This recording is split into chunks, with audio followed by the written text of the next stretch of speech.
নমস্কার বন্ধুরা, সবাইকে শুভ সকালের অনেক অনেক শুভেচ্ছা। তোমাদের পছন্দের ধারাবাহিক শুভ বিবাহের আজকের পর্বের রিভিউ নিয়ে আমি তোমাদের সামনে চলে এসেছি। বাংলা সিরিয়াল সমাচারে তোমাদের সবাইকে স্বাগত জানিয়ে আজকের পর্বের রিভিউ আমি শুরু করছি। শুরুতেই দেখতে পাচ্ছি যে সুধা তো বলছে আগামী পরশুর গোধূলি লগ্নে জ্যোৎস্নাদির নাকি বিয়ে হবে অফিসার আশুতোষের সাথে, তাও আবার ঠাম্মির অনুমতি নিয়ে। উজ্জ্বলের মা বলছে, বাবা তাই নাকি? বলে হ্যাঁ, আর আপনি কিন্তু নিমন্ত্রিত নন।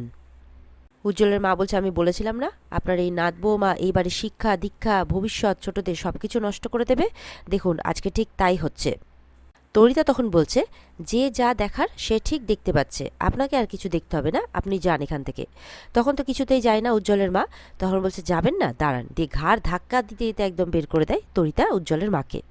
সুধা বলছে ঠাম্মিকে, এই যে দিদি সাদা শাড়ি পরে ঘুরে বেড়ায়, মাছ মাংস খেতে চায় না, এতে বাবা মা আমাদের সবার খারাপ লাগে, আর সব থেকে বেশি খারাপ লাগে আপনার, সেটা আমরা ভালো করেই জানি। সুধা বলছে, আর আমি জানি আপনি এটাও চান যে জ্যোৎস্নাদি যাতে ভালো থাকে। তখন ঠাম্মি বলছে, জ্যোৎস্না কী চাই সেটা শুনে তুমি একবারও জানতে চেয়েছো? হ্যাঁ, আর তাছাড়া আমি এই বিধবা বিবাহের একেবারে পক্ষে নই। আমার অনুমতি না নিয়ে তুমি এই সিদ্ধান্ত নিয়েছো। এত বড় সিদ্ধান্ত নেওয়ার দায়িত্ব তোমাকে কে দিয়েছে? তখন তেজ বলছে, কেন ঠাম্মি, আপনি তো সুধাকেও মেনে নিয়েছেন, সুধা আসার পর সুধা সমস্ত কথাগুলোও মেনে নিয়েছেন, তাহলে আজকে তোমার মেনে নিতে এত আপত্তি কি কোথায় হচ্ছে? ওদিকে সার্থকের মাও তো বলছে যে আমরা সবাই তোমার সাহস দেখে অবাক হচ্ছি, আমরা কেউ আজ পর্যন্ত মায়ের মুখের উপর কোনো কথা বলার সাহস দেখায়নি, আর তুমি এই বাড়ির বউ হয়ে তুমি নিজে নিজেই সিদ্ধান্ত নিয়ে ফেলছো। সুধা বলছে, হ্যাঁ করেছি, নিজের ইচ্ছে দেখিয়েছি। তার কারণ হচ্ছে জ্যোৎস্নাদি নিজেও জানে না যে জ্যোৎস্নাদি কী চায়, আর তাছাড়া ছোটবেলা থেকেই সুতীর্থ তাকে ভালোবাসে, কিন্তু তার সাথে আপনি ওর বিয়ে দেননি, আপনি উজ্জ্বলদার সাথে তার বিয়ে দিয়েছেন জোর করে। সেই উজ্জ্বলদাও কিন্তু দিদির হাত ছেড়ে চলে গেছে, কিন্তু এই আশুতোষবাবু সবটা জানার পরেও কিন্তু দিদির হাত ধরতে চেয়েছে। সুধা বলছে, তাছাড়া মিডিয়া প্রেস সবাই জেনে গেছে, এরপর যদি আমরা আমাদের কথা না রাখি তাহলে। তখন ঠাম্মি বলছে, কথা তো তুমি দিয়েছো সুধা, আমি তো দেইনি। এই কারণবেলা দেবী কোনোদিনও বিধবা বিবাহে সাথ দেবে না, এই অনর্থে কোনোদিনও সাথ দেবে না।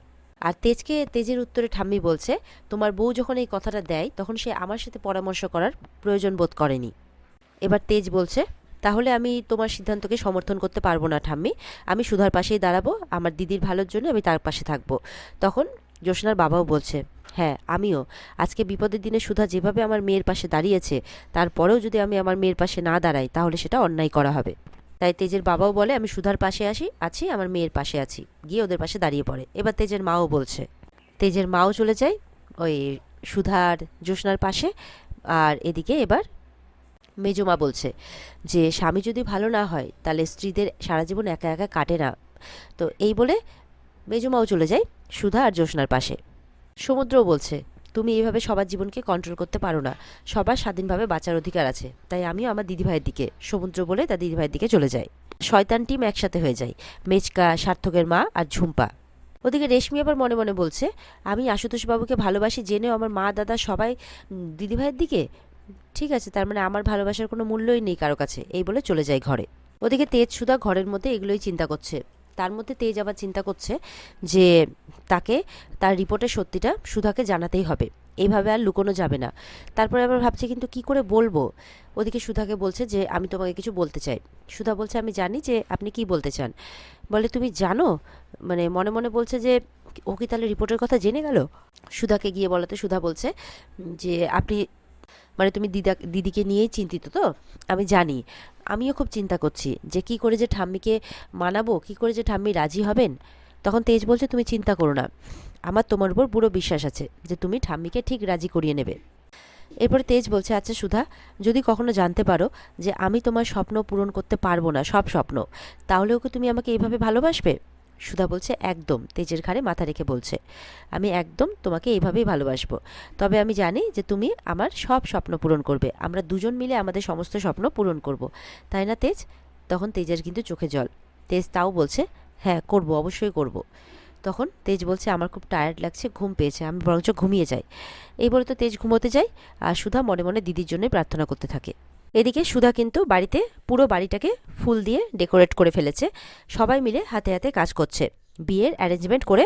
সুধার হাতে হাতে তো বাড়িতে বিয়ের সবাই অ্যারেঞ্জমেন্ট করছে, সবাই ফুল টুল সাজাচ্ছে, সব কিছু খুব আনন্দ। সুধা বিয়ের কার্ডও রেডি করে নিয়েছে, গেস্টদেরও ডেকে নিয়েছে। তখন তেজ বলছে গেস্ট, আবার ক্যাটারিংয়ের কথাও বলছে, বলে ক্যাটারিং গেস্ট এ কি, আবার এতগুলো কার্ড ছাপিয়েছো, গেস্ট কারা? বলে দেখতে পাবে তেজ, একটু অপেক্ষা করো। তেজ তো অবাক হয়ে যায়। ঝিনুককে জিজ্ঞাসা করছে তেজ যে তোমার দিদি তো কিছু বলছে না, তুমি বলো। বলে এটাই তো সারপ্রাইজ, বলে দিলে তো সারপ্রাইজটাই থাকবে না, তাই না?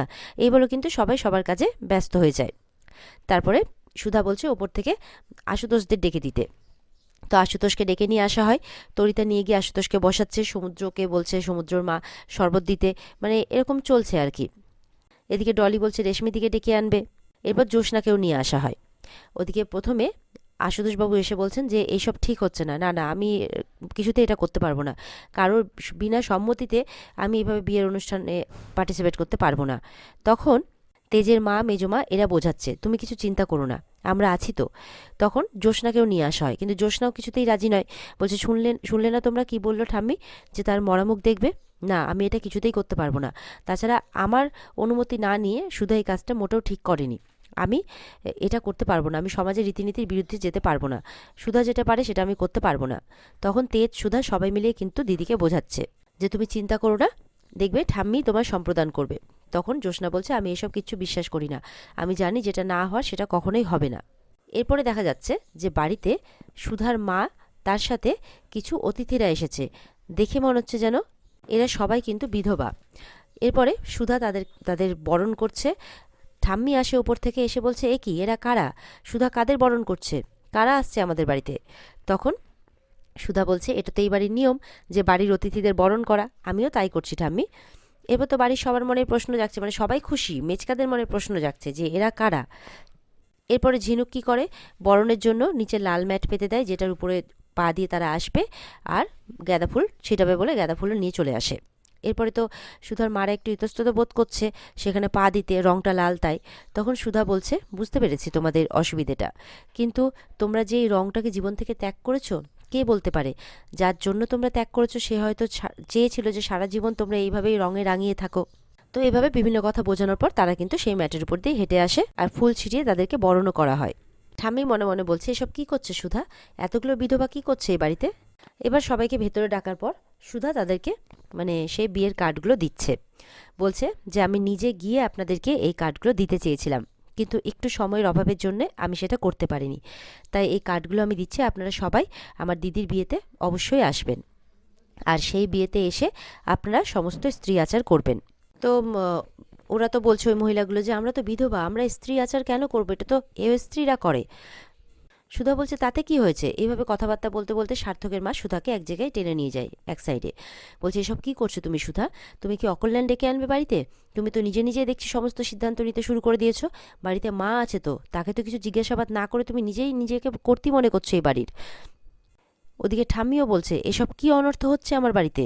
বলছে এক তো তুমি জ্যোৎস্নার বিয়ে দিতে চাইছো, সে একজন বিধবা, তার মধ্যে এতগুলো বিধবাকে দিয়ে তুমি বাড়িতে স্ত্রী আচার করাতে চাইছো, এটা তো মহাপাপ। সুধা বলছে যে ঠাম্মি কোনটা পাপ আর কোনটা পুণ্য সেটা কে বিচার করবে? বলছে একজন জীবিত মানুষের কাছ থেকে তার বেঁচে থাকার আশা, রং সবকিছু কেড়ে নেওয়াটা মানে পাপ নয়?